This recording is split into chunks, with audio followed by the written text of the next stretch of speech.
The bases are prepped, the armies are ready, and we are hopping into the very first attack. Dark Tangent will get the first strike here to start off this brother versus brother war. A sibling rivalry that will go down in the tomes of history throughout all of Clashdom. The first time an Indian squad is going to make it to the finals will be off the backs of a shutout in the semis. Indeed it will, Woody, and we have Master Atif coming in with the Dragons. He did get a 3-star with this attack strategy in day 1 with their loss to Existence. But let's see if he can get the 3 stars now when it is elimination. If they lose, they will be going out of the competition. We have a nice funnel set up for the Dragons already. They charge on through to the Town Hall, which will be that first star going down already, Woody. Master Atif is the opener for Dark Tangent. He always strikes first and sometimes strikes hard. Picked up a 3-star in the war against Existence. Even though his squad lost that match, he has proven his skills before, and with a mass drag attack with a spicy little E-drag out on the right side corner, he is really doing some massive damage super fast here. That's exactly how you want to play it. Rage spell spread out all over to keep these Dragons on target. That Eagle Artillery still firing away, and with a single target Inferno and air defense to protect it, this battle isn't over yet, Judo. It's going to be close, Woody. He does have a big pack of Dragons to the left-hand side, and the thing that I notice is the Royal Champion is yet to be used. He is really holding on to that hero to try and deploy it at the correct time. He still has the Queen ability. He's allowing the Dragons to take out as much of the base as possible. There comes the Royal Champion. Hopefully the shield can get through the air defense. Will it be the opening 3-star for Dark Tangent, Woody? It could still go either way at this point with the single target Inferno raining down damage.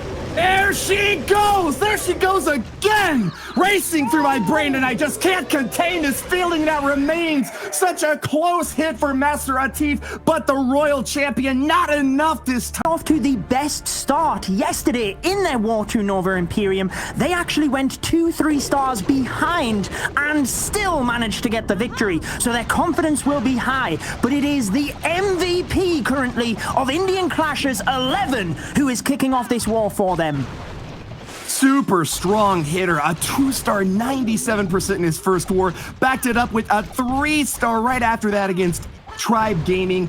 11 is one of the strongest hitters, and as you said, the MVP, undeniable for the Indian Clasher squad. If we're looking for a strong start from both teams, we couldn't have asked for a better lineup. This Archer Queen taking a lot of punishment in her initial charge here, but the healers are down, and they're going to start their work. Expect to see some rage spells. There they come, topping her back off and keeping her healthy for that charge into the CC. Gets the pull, and with a super wall breaker, will be able to crack into that compartment as well. She ought to be able to go for that Town Hall and maybe even grab a few more defenses on the way there. Beautiful, and the thing I like is the couple of Hog Riders in towards the air defense. Oh, they take it down, Woody, which is brilliant to protect the healers as he moves through. The Queen is comfortably taking down the clan castle before engaging the Town Hall. As you can see now, you called it perfectly. Beelined to the Town Hall. That will go down and provide a fantastic start for the hybrid. And we already have one of the scatter shots getting tanked on the left-hand side of the base as well, Woody. Sneaky entry, just barely dodging each of the main defensive structures as she makes her way to the bottom compartment, wrapping it up all around it. Here come the Hog Riders. Healers started to take a lot of fire from that air defense, and that is what forced 11 to drop the main force here. He's only got a minute and a half left, though, as he's already halfway through this raid and is just getting his main force down. Multi-target Infernos all around this base are big trouble for Hog Rider armies. He's got to get those heal spells on perfectly to keep them topped up and healthy for a big slog through this huge base. He sure does. Now, the Grand Warden's ability was perfectly timed over a giant bomb and the Eagle Artillery fire, but the difficulty here for 11 is that central compartment with the multi-target Inferno. He just can't get his Miners and Hogs into it, and it continues to rain damage. Now that the Miners and Hogs move in, he's actually split the troops, so notice how many of the Hogs move up to the top. They are vulnerable, and the Royal Champion has to do her best in order to try and help out. As the Miners and Hogs move through, they are just losing power towards the back end of the base, and with a multi-target Inferno and a scatter shot, you can't help but think that it might just be too much for the Indian Clashers. A citadel of supremacy built up by Subhagia will not be knocked down today. 11 from the Indian Clashers will fall short in the war against Dark Tangent. A 2-star in the middling 70% might pick up a few more buildings along the outer edge to clean up for that percentage race. Remember, fans of Clash of Clans, you all know it. It all comes down to the stars at the end of the day. But if they are tied even up, it's about that percentage destruction to figure out which team will advance to the playoff. For Dark Tangent, Judo. No, he didn't, but at least we have 2 comfortable 2-stars. I do not question the pressure on both of these teams, especially as Eric was saying just beforehand. They know each other well, but we have Krishfish Noi attacking with these super witches, Woody, something we haven't seen a lot, but in this qualifier, we've seen a couple of 3-stars with them. Oh yeah, and I think that Christian Vishnoy has done a great job on base identification for this attack. There are a lot of openings in the outer layers of the walls. That's done by Death to try to funnel enemy troops into specific compartments, setting off traps and triggering a destructive wave of shots from all the turrets onto those key choke points. Instead, though, Christian Vishnoy is going to be using the Super Witches to summon big boys throughout the entire raid. Those massive skeleton attackers are going to provide some cushioning for the Super Witches behind them. Really beefy troops in their own right and can dish out a ton of damage as well. This is going to be a slow start for him, though. This right side corner taking a long time to go down with the Warden Walk. Already a minute in, and we're still waiting to see where the main force of this army is getting deployed. Yes, it is a slow start, Woody, especially with the Super Witches. They are known to be a slow troop because there's not a lot of them. There is the one Super Witch, which is 30 housing space, and the big boy, which means they are not going to have masses across the attack. Apologies, I think it's 40 housing space, in fact, so you can see how there is not many of them on the board, which means time is ticking, and this one will be a close one right down to the wire. He's brought 2 jump spells, so he might be able to negate those walls on defense, but this is a really spread out base far and wide across the entirety of this map. It's going to be a tough call for Krish Vishnoy to be able to pull off a win here without getting a time fail. These Super Witches almost always encounter a time fail rather than having difficulty actually tearing down the buildings all across the map. So keep pace here with as many spells as you can to keep them on target, raging up the center bulk of these troops, but really struggling to make it past this first wave. He finally gets a 2nd star, but less than a minute for cleanup. The Royal Champion towards the right-hand side of the base could be his only lifeline. He has to hope that the Royal Champion can move through the defenses quickly and the ability goes off. This can ping through a lot of defenses and taking them down. And you can see how close it is, Woody. 40 seconds with only 30% of the base. I think he could still get this one, but with the Tesla farm over to 9 o'clock, it could be difficult. Now there is the Royal Champion continuing to move through the base. The big boys are tanking for her to take down the defenses. 20 seconds. He could be in with a shot here, Woody. Do not write this attack off yet. Here they go for the final showdown against the Tesla farm, holding on for dear life. The electricity zapping down balloons left and right, but stuck on the walls. The big boy and Archer Queen cannot join the fray. This is going to be a defensive win for Death of the Indian Clashers. His last line of defense barely holding on against a super attack. If that could have been spiced up and made a little bit more efficient, we could have been looking at a 3-star for Dark Tangent, but it was the 2, and it's now Indian Clashers that could take the advantage. It's beautiful to watch those long haul walks early in the raid. You gotta appreciate the artistry of the multi-stage hits that these top level players are pulling off, but it's all about the efficiency of each attack. How much do you get from each resource invested? In this case, we've got a very atypical choice here from Death, running a golem in this army camp instead of picking up the healers to try to keep his heroes alive and well through this raid into the left side corner. Stage 1 is going to see a big tank out in front, soaking blows for this triple hero squad, trying to rip into the left corner and grab maybe an Eagle Artillery and try to take out a air sweeper as well. Those can both cause a lot of trouble for La Lune raids. We've got 2 Lava Hounds backing up almost half a couple dozen rather balloons for this one, Judo.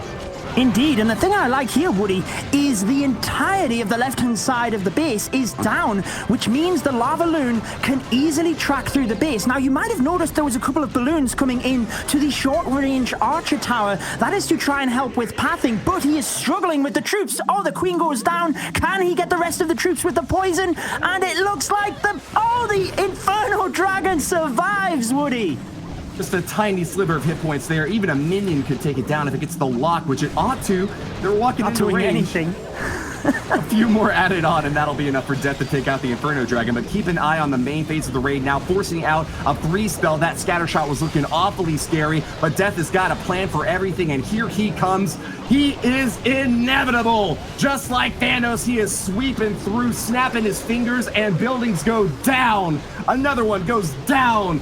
Town Hall in sight, and with an additional free spell to lock down that Giga Inferno, he's going to add on the Eternal Tome far and away. A bit early for my taste, Judo. Gordon's ability, Woody, has been set off because he took a lot of damage. Avert your eyes! The balloons!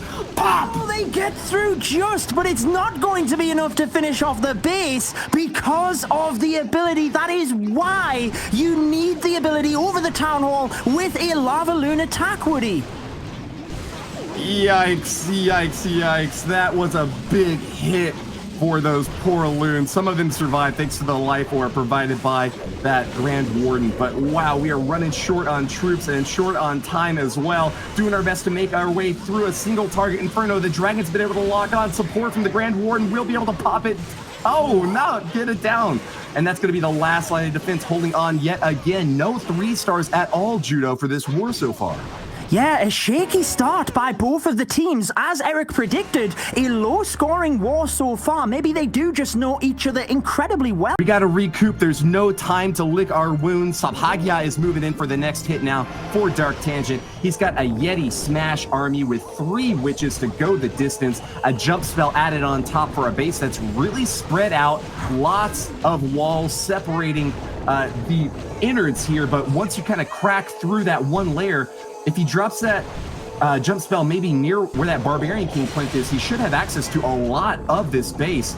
He's going for that Grand Warden walk early on here as well, so that's going to be an easy chunk out of the left side. Great funneling done by Sabhagya on the first stage of this attack, Judo. An interesting base for sure, with the scatter shot central in the base to mean it is difficult to get to. No lightning value around there, but he managed to take down the single target Inferno, a couple of other defenses, and that also means for his Grand Warden walk, he is safe. He can take his time, set up the funnel, and now we see the supporting Yetis come through to draw the Grand Warden up to the top of the base. And look at the sneaky goblins, Woody. They are so quick to set up the funnel, taking out the resource buildings and driving the Yetis in towards the Town Hall with the Wall Wrecker there to support. No poison spell with this attack, and it looks like Sabhagya is going to do it the old-fashioned way, tearing through these CC troops with a massive army, but the Archer Queen forced to pop that ability early is going to be a big letdown. He was hoping that the rest of the troops would be out in front to block for her. Now she's really low, and with an Eagle Artillery firing away at the entire clump, that's going to require an Eternal Tome to protect as they path their way over that Giga Bomb. Town Hall goes down for the first star, and Sabhagya's about to grab the second, but this is still a lot of damage raining down on the raid, Judo. This sure is, Woody, but the healers are stuck on the Queen because she took so much damage. That has left the Yetis and bowlers vulnerable, and there they go. They are down in a Yeti Smash attack. You need your healers on the Yetis. They stuck with the Queen at the back, and unfortunately, that left his attack vulnerable, but he's managed to get the center of the base, and with the Royal Champion's ability, he could still sneak this one. A freeze to end all freezes. The blizzard of the year by Sabhagya shut down the Eagle Artillery and the 1-point defense firing away at the Archer Queen long enough for her to get her job done. This is still a big army along the bottom side of the base cruising through what looks like defenses that have cracked and fallen. Sabhagya has done it. This is looking like our first triple, Judo. 3 stars all day long, Woody. The King has his ability. 30 seconds on the clock. No time time fail for this attack. Dark Tangent take the lead, and it will be Indian Clashers that now have to respond. They knocked it out for a triple, and that puts Dark Tangent far and ahead, the only 3-star we've seen so far this war, and really forces Salim into a tricky pickle. Well, Salim was instantly in there, Woody. There was no time in between the matches. He went into attack as straight away as the 3-star came in. He is ready to respond. His plan is set, and let's see if he can execute it. The Queen charge is gently taking away the left-hand side of the base with the Yeti and the baby dragon to funnel, and this will allow the Queen, alongside a beautifully timed super wall breaker, directly into the town hall. But it looks like with 2 extra super wall breakers, he wants her to go even further. Great timing on that free spell as well. Right when that single target Inferno was heating up the most, he shut it down and gave that Archer Queen another shot at glory, finishing off that Town Hall and now engaging both the CC and the Royal Champion at the same time. Poison spell is perfectly placed and a freeze right on top. It really seems the CC meta has always forced players to include an Inferno Dragon there just to require attackers to bring that extra freeze to shut it down, Judo. Exactly, and what that does is make sure that you don't have that for the regular army. I know it sounds little, but a single spell is often the difference maker. Having said that, he has used a lot of spells on this Queen, Woody. She is clinging on with a rage spell, has to use the ability, multiple expos raining fire onto her. She's struggling to get through, but if she can get the Eagle Artillery, that is his target. She's going down fast. She's onto it. Can she get the Eagle to help the Hogs and Miners as they come through? No! She doesn't! Failure for the Archer Queen, and her mission will go unnoticed. Salim's army is getting a ton of damage dumped on because that Eagle Artillery is still up. Another salvo fires away before the Hog Riders finally make their way toward the Eagle, knocking it down, but at what cost? This is going to be a really tricky race to the finish. Grand Warden Eternal Tome protects them from some additional splash damage, but those 2 scatter shots in the bottom compartment are going to be a really big bite to handle.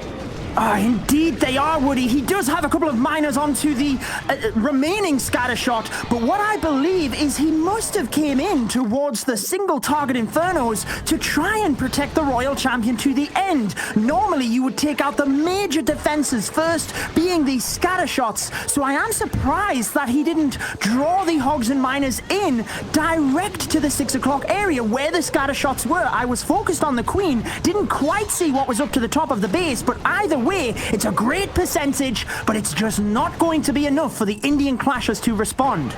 Another heartbreaking time fail for Salim this time around. It looks like the King and Grand Warden might have even had enough oomph to deal the damage to this base, but running out of time, it's going to tick away at a 2-star, 92% once again. Yes, another 9. To try and help with the amount of splash damage that comes down from the Eagle Artillery. Now it is Piyush who is the MVP of Dark Tangent, basically, Woody. And if they get a 3-star, they will really put Indian Clashers on the back pedal. Low and steady start for Piyush, one of the greatest attackers for Dark Tangent. He's picked up triples time and again. I thought he was a perfect hitter, actually, but I made a little mistake yesterday when we were casting Judo. He actually got a 2-star, 99%. But Piyush from Dark Tangent is going to be looking for another one here and now, going to shut out the Indian Clashers if they get a final triple on the board. They're so far ahead in percentage right now that it's just a race for stars. And with Indian Clashers behind by one of them, it looks like Piyush could have the last say here in this war, still with 2 attacks remaining from their opponents. Indeed he could, and let's be honest, 2 3-stars and a 99%. That is a pretty good record. Let's see if he can continue that. He's coming in with his Drag Loon attack strategy, almost the signature move of Dark Tangent. We've seen it multiple times. You can notice the 1 dragon across to the right-hand side of the base. Often we do see them use an Electro Dragon to try and thin out that area, but now we see the traditional dragons flying direct into the town hall. If you can take that down early on, you don't have to worry about it doing massive damage onto your dragons if it is activated later on in the raid.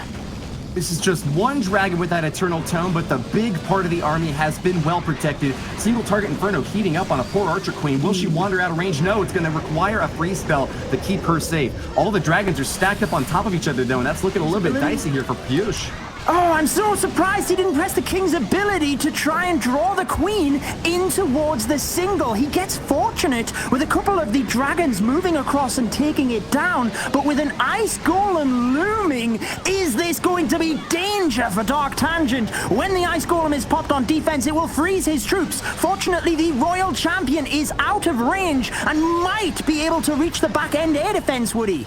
That is a super unfortunate CC for Piyush to run up against now. Freezing a pack of dragons that are already pretty slow are not what you want to see at all. We've seen the Royal Champion ability already used here, and with no healers to boost up these heroes, this is as much as they're going to get. That Eagle Artillery firing away throughout the entirety of the raid and finally going down, but at what cost? Piyush has made it to the backside of the base, but there's still too many defensive structures up. This Grand Warden doing his best to boost the remaining troops, but they are all down now, and it's a solo mission for him, racking up as much percentage destruction as he can, Judo. That's all he can do at this point. Drive up the percentage. Dark Tangent are already significantly ahead of Indian Clashes. So even if Indian Clashes were to get the 3-star and level it up on stars, they also need to catch the percentage. So as long as Dark Tangent keep the percentage high, it means they are pushing Indian Clashes to need 2 3-stars from their remaining 2 attacks in order to win this war. We know they have the caliber of multiple 3-stars. They beat Tribe Gaming yesterday 12 to 12 stars, so we will have to see whether they can respond with the Tangent fails their next attack and they get 2 triples. They've got to start here and now. There's no time to waste. Drag will be the next hitter for the Indian Clashers, and true to his name, he's brought 8 dragons and an Electro Dragon to back it up. Little baby waiting in tow as well, but let's see how he starts things off, expecting maybe some Sui heroes on the bottom to try to grab an air defense and maybe even go for that enemy royal champion. Looks like he's going to be starting off with a Barbarian King and an Ice Golem to block for this queen as well. Yeah, set the funnel for the queen to come directly into that base. A beautiful move. And Drag was actually one of the players that did get a 3-star yesterday against Tribe Gaming. So he's obviously hunting for the same. But it's really interesting that you mentioned, Woody, they will be relying on the defense from Dark Tangent. So this one really does come down to the final attacks. But let's see whether Drag can get the 3-star on this one first. The queen's ability pops rather early, Woody. I think he wants the multi-target Inferno here, but she's walked around, and I'm not sure she's going to get it. She doesn't. What does he do to take down that multi-target Inferno tower? That queen just took so much damage. The king wandering out of range, not protecting her from that royal champion. Bad news for Drag, but he might still be able to recover this here, salvaging that operation in the bottom corner with an Electro Dragon. But the CC troops are coming out, and that is not what an Electro Dragon wants to deal with. It does not have splash damage. Instead, it chains damage onto enemy targets. But while that's happening, it's going to be heated up by that multi-target Inferno. Oh no, a missed rage spell is going to deny it access to that bottom compartment, and it's going to die to just pitiful little archers. Oh, you can see the shadow underneath the Electro Dragon. That is where you need to drop the rage. Such a critical mistake here. Will it be costly? Because he needs rage spells for the dragons. They move through the base. They do get the town hall with the sneaky goblins inside the battle blimp. Here come the bats. They have to get through this base, but a multi-target Inferno on the back could be the difference maker. They are charging on forward ahead of the dragons, and he only has 1 free spell left with multiple splash damages, Woody. I can't imagine Drag spending so much to try to deal with that multi-target Inferno and still coming up short. Another dragon burnt apart by that massive defensive structure. Great job to Professor baiting out that big investment by Drag on the bottom side here. Dark Tangent's defenses hold on, and that's really going to put a damper on their enemies parade here. Indian Clashers charging through, but unable to make it happen, coming up short again and again with yet another 2-star, finding that 3 just out of reach. Indeed, and let's remember, Championship Sunday means if you lose, you go home. So Indian Clashers really on the back pedal. They are counting on Dark Tangent. I think we've only had 1 1-star so far this month, and to see a second would be a big upset from a team that's made it this far. Professor from Dark Tangent is not one to disappoint. He came in hot yesterday, grabbing a 2-star 70% against Existence, but then backing it up with a triple right afterwards against Nova Imperium, advancing his team on. He was perhaps the clutch hitter for this squad, and we don't expect to see him. We don't expect him to let us down again. No, we do not. He was the attacker that had everything on him. He gave Dark Tangent the opportunity to battle again today, getting the 3-star against Nova Imperium, as you mentioned, and the Super Witches we seen earlier on in this war. And if he were to get a similar attack, which is a high percentage 2-star, even if it was a time fail, with that high of a percentage, it would put the war out of reach for Indian Clashers. He does have a quite lengthy Grand Warden walk, again, Woody, as we've seen with the other attack, but he's just making sure 100% that the Super Witches go to that town hall and he doesn't miss the 2 stars. This requires a huge amount of concentration to pull off, effectively attacking from multiple angles with a Warden walk, the Siege Barracks down, a Barbarian King out in front of these other heroes and the Super Witches. The healers have now swapped over onto the Super Witches exactly as Professor would hope, to keep them topped off and healthy with so much splash damage raining down on them. This is a perfect entry for the attack and a great opportunity to finish it out right here. If Dark Tangent get the triple, they are going to the Grand Finals, Judo. They sure are, but there's not a lot of troops on the town hall, Woody. He uses the rage onto just a couple of Yetis to make sure it goes down. There is the 1st star. The Super Witches move on to the center of the base, and with only splash damage, no single target infernos, it means the big boys are well protected, and he waits patiently on the Royal Champion to make sure he can deploy it from the correct area of the base. Here she comes from the right-hand side. No single target infernos to take her down either, so he's onto a good attack here. He's 1% away from the 50%, which is the 2nd star. And we can presume if the attack were to continue, he will indeed get it. The attack will continue. He's already deployed his troops, even if, unfortunately, he's lost connection towards the end of the attack. This one would play out and hopefully give Dark Tangent the win. That's right. They're almost guaranteed to get a 2-star with the way things are shaped up here. So even if we only count it as a 50%, Dark Tangent are going to have a very impressive lead over the Indian Clashers. I'm running the numbers right now, and it looks like even if we just call it a 50% hit here, that would bring their total percentage destruction to 85.04. So that would actually be a pretty significant hit and leave an opportunity for the Indian Clashers to come back. But I think it's got to be higher than 50%. As the attack continues now, we'll get a chance to see how this thing is going to finish up. Yeah, exactly. Even if he can't use the abilities or deploy any more troops, he does have a healer onto the big boys. So let's see how the attack plays out. We can presume he's lost connection here, Woody, and we just need the percentage higher and higher. We can see on the screen that it continues. The attack finishes, and it's 89.8% total destruction for Dark Tangent. Now, with the mathematics, I'm not too sure, Woody. Would Indian Clashers be able to catch up here? I guess we'll have to find out. No, they cannot. Even with a triple, that would only put them up to 87.36%. So it seems like Dark Tangent have done enough to shut them out. It looks like they'll be going to the Grand Finals. They sure will be. They can celebrate. They do not have to worry at this point. They need to fix things before the Grand Finals. We will find out who they are going up against. It is going to be either Existence or Tribe Gaming, but Indian Clashers will want to give themselves a 3-star here. Like you said, Woody, brother versus brother. They are here for the Indian Clashers to put an exclamation point on a fantastic semifinal match. This brother versus brother showdown is finishing off finally with the Dark Tangent squad moving on.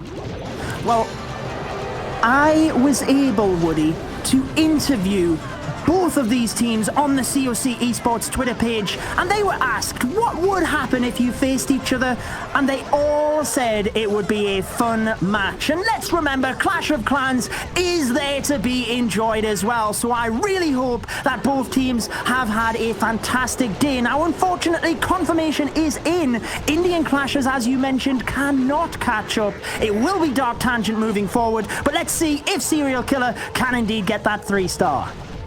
It's all about bragging rights right now, swagging through on a base that has got no hopes for advancement. Serial Killer will still move in with precision to try to execute the plan that he had laid out in case this would have been the clutch moment to get through. He's cracking through multiple compartments with those super wall breakers and showing us a masterclass in Archer Queen charges. She ought to be able to even make it onto that enemy Royal Champion and possibly the scatter shot as well. A balloon right on top is actually taking no fire at all, tearing it down and giving Serial Killer a beautiful entry into this really spread out base. They can showcase their class, Woody. We know how good the Indian Clashers are. They have put on one fantastic performance throughout this competition, and at least they can cheer on their counterparts, Dark Tangent. We know how good this clan family is, and this attack is testimony to that. Look at this queen charge. As you mentioned, the inside of the base is gone, and the lava loon is only just beginning from the top area of the base. Imagine putting your Eagle artillery in the very center of the base, protecting it with 3 layers of walls, and then still seeing it torn apart by just a queen charge. She knocked out that bottom corner, and with just a little bit more help from the Royal Champion, finished off the right side to give Serial Killer an easy entry to that last line of defense here. A multi-target Inferno will start to burn up these balloons, but with the Eternal Tome, Serial Killer has done it. This looks far and away a 3-star opportunity for the Indian Clashers. What a showing from the subcontinent in this September qualifier. They have really come over the top and impressed a lot of new fans out there, knocking apart Nova Imperium and Tribe Gaming on their way to that grand finals position. They've got as good a chance as anyone to grab the golden ticket this month. They do indeed. Serial Killer managing to close out the first semi-final match with a triple. Going out in style, Dark Tangent will be progressing into today's finals. They kept their nerve throughout.